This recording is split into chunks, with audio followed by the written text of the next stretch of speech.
Assalamualaikum warahmatullahi wabarakatuh.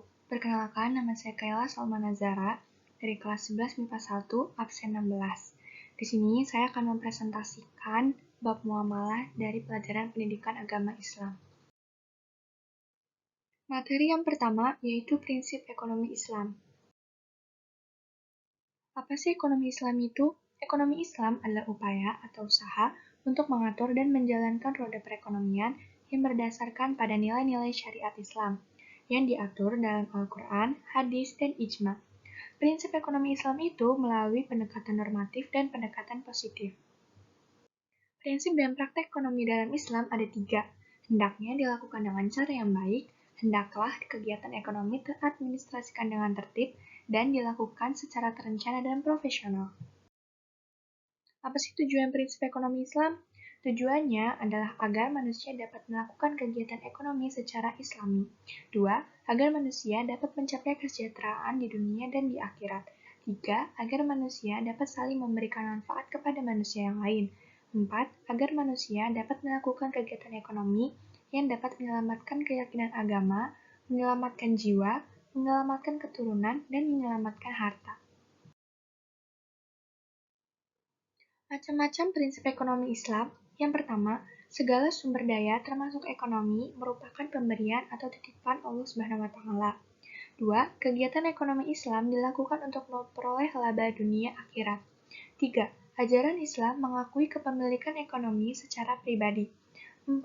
Kekuatan penggerak ekonomi Islam adalah kerjasama. 5. Ekonomi Islam menolak sistem monopoli. 6. Ekonomi Islam menjamin kepemilikan ekonomi untuk kepentingan banyak orang. 7. Ekonomi Islam mendorong pemiliknya untuk bertanggung jawab di akhirat. 8. Zakat wajib dikeluarkan oleh pemilik ekonomi setelah mencapai nisab. Dan yang terakhir, ekonomi Islam menolak riba dalam bentuk apapun. Materi yang kedua yaitu jual beli dan hiyar. Apa sih jual beli? Dalam Islam, jual beli dari bahasa Arab yaitu ba'a yabi'u, yang artinya memiliki dan membeli. Kata ini aslinya berasal dari kata al-ba'i'u, yang masing-masing dari dua orang melakukan akad untuk mengambil dan memberikan sesuatu. Sedangkan dua orang yang sedang melakukan proses jual beli dinamakan al-bai'ani, artinya dua orang yang berjual beli. Menurut terminologi, jual beli adalah proses tukar-menukar barang untuk memiliki dan memberi kepemilikan sesuai syarat dan rukun tertentu. Pihak penjual yang memiliki barang dan pihak pembeli yang membayar sesuai ijab dan kabul. Ijab adalah pernyataan penjual, sedangkan kabul adalah pernyataan pembeli. Dalil jual beli terdapat pada surat An-Nisa ayat 29 yang menerangkan bahwa jual beli tidak boleh dilakukan secara batil karena hasil jual beli dipergunakan untuk memenuhi kebutuhan hidup. A'udzubillahi minasyaitonirrajim. Bismillahirrahmanirrahim. Ya ayyuhalladzina amanu la taqulu amwalakum bainakum bil batili illa an takuna tijaratan antawadim minkum wala taqtulu anfusakum innallaha kana bikum rahim, yang artinya, hai orang-orang yang beriman, janganlah kamu saling memakan harta sesamamu dengan jalan yang batil atau tidak benar, kecuali dalam perdagangan yang berlaku atas dasar suka sama suka di antara kamu. Dan janganlah kamu membunuh dirimu, sungguh Allah Maha Penyayang kepadamu. Syarat dan rukun jual beli. Yang pertama, akid, yaitu penjual dan pembeli. Kedua, maqud alaih, yaitu barang yang dijual belikan. Yang ketiga, sigat, yaitu ijab dan kabul. Macam-macam jual beli. Berdasarkan kehalalan dibagi menjadi 2, yaitu jual beli dengan barang yang halal dan jual beli dalam proses yang benar.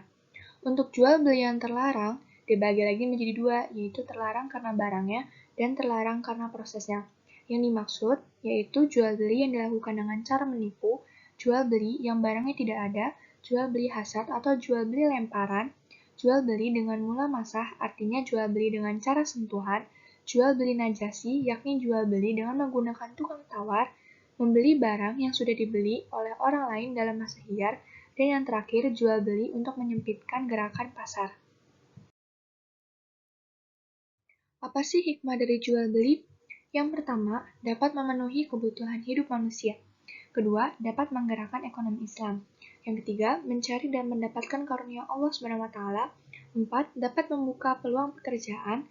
Lima, sebagai sarana ibadah. Enam, sedekah. Tujuh, menjaga kehalal rezeki. Dan yang terakhir, memperluas tali silaturahmi. Apa sih itu hiyar?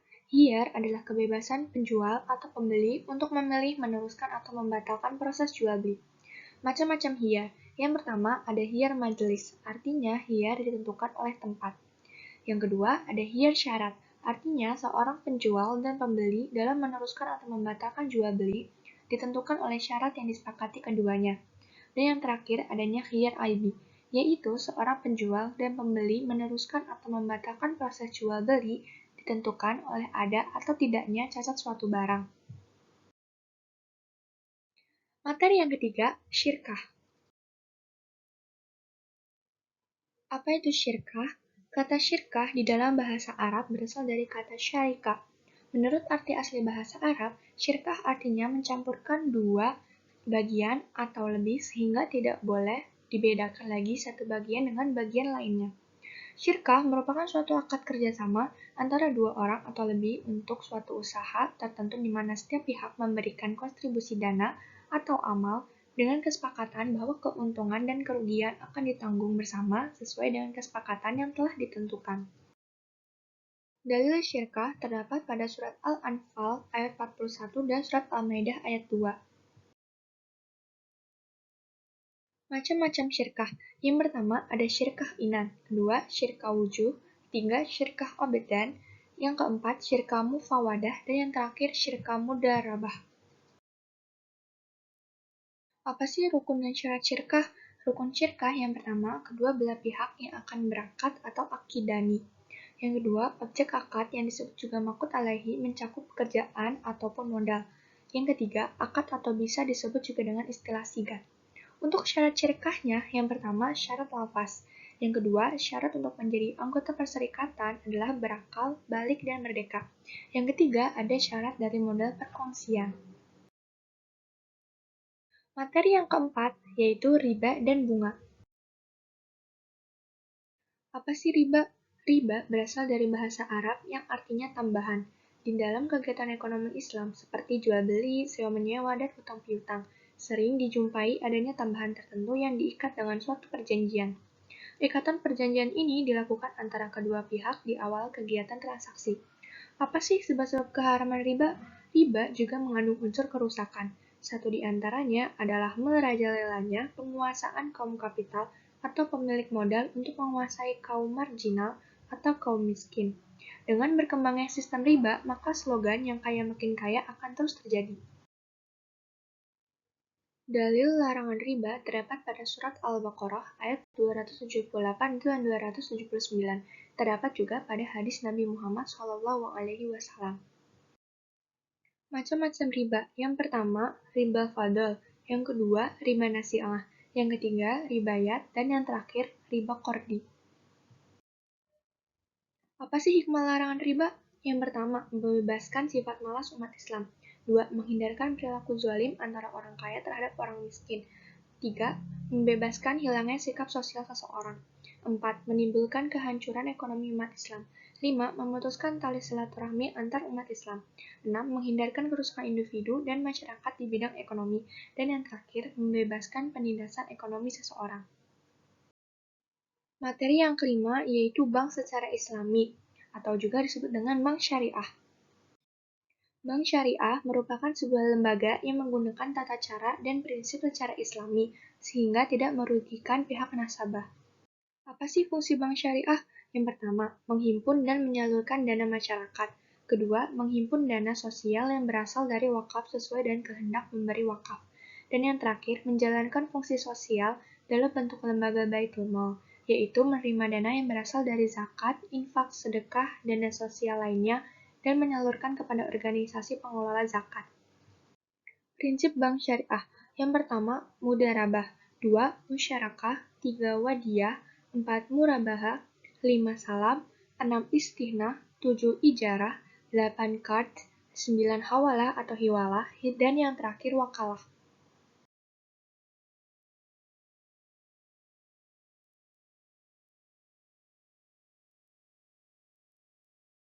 Manfaat menggunakan bank syariah. Yang pertama, terhindar dari riba. 2. Berdasarkan syariah Islam. 3. Keuntungannya diberikan berdasarkan bagi hasil. 5. Dijamin lembaga pinjaman simpanan atau LPS. 5. Bank syariah sudah dilengkapi fasilitas net banking. 6. Sistem bagi hasil lebih adil dan transparan. 7. Memberlakukan saldo tabungan yang rendah. 8. Penabung atau nasabah adalah mitra bank. 9. Dana nasabah dipergunakan sesuai dengan syariah. Dan yang terakhir, dana ditunjukkan untuk kepentingan dan kemaslahatan umat. Terima kasih, sekian dari saya. Kurang lebihnya mohon maaf dan semoga bermanfaat bagi kita semua. Wassalamualaikum warahmatullahi wabarakatuh.